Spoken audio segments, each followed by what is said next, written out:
আজকে আমরা করব, দেখো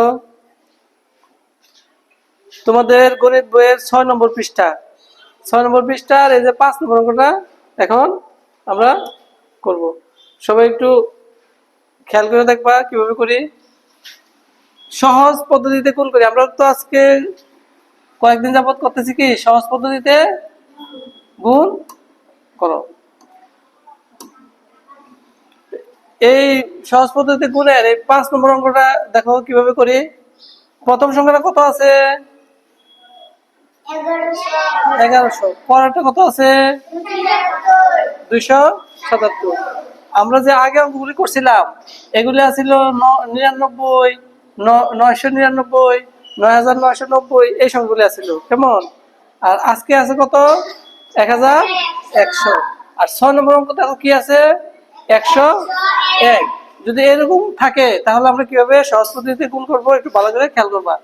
আছে প্রথম সংখ্যাটা আছে 1100 গুণ কত?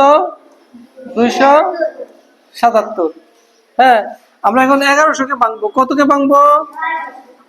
1100-কে কত কত ভাঙবো দেখো। আগে আমরা যে অঙ্কগুলি করছিলাম এগুলিতে ছিল 999, 990, 9999। আর এখন যে দুটো অঙ্ক আছে এগুলো আছে কত? 1100, 101, এভাবে আছে। হ্যাঁ, তা আমরা কিভাবে ভাঙি দেখো। 1000 যোগ 100, 1100 যোগ করলে কত হয়? 1100 গুণ 277 যেভাবে আছে সেভাবে লিখবো। 277 যেভাবে আছে সেভাবে লিখবো। এখন আমরা কি করবো দেখো। দেখো এই যে 1000 দ্বারা 277-কে গুণ করবো। 1000 গুণ 277 যোগ এই যে মাঝখানে যোগ চিহ্ন আছে না, এখানে দেখলাম যোগ।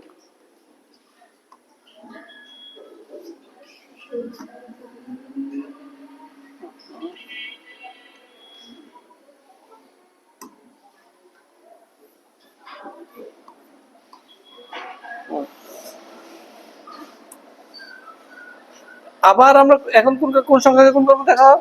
100 দ্বারা 277-কে গুণ করবো। দেখো 100 গুণ 277, এতটুকু বুঝছো সবাই? কত আমরা 1000 দ্বারা 277-কে গুণ করছি, পরে 100 দ্বারা 277-কে গুণ করছি, মাঝখানে যোগ চিহ্ন আছে, এখানে যোগ চিহ্ন দিছি। ঠিক আছে, 100 দ্বারা 277-কে গুণ করলে সংখ্যাটা কত হয়? 277-কে 277, পরে কটা শূন্য? একটা, দুটা, তিনটা শূন্য। কটা শূন্য? তিনটা শূন্য। এখানে কি চিহ্ন আছে? আমরা দিব যোগ চিহ্ন। 1 দ্বারা 277-কে গুণ করলে কত হয়?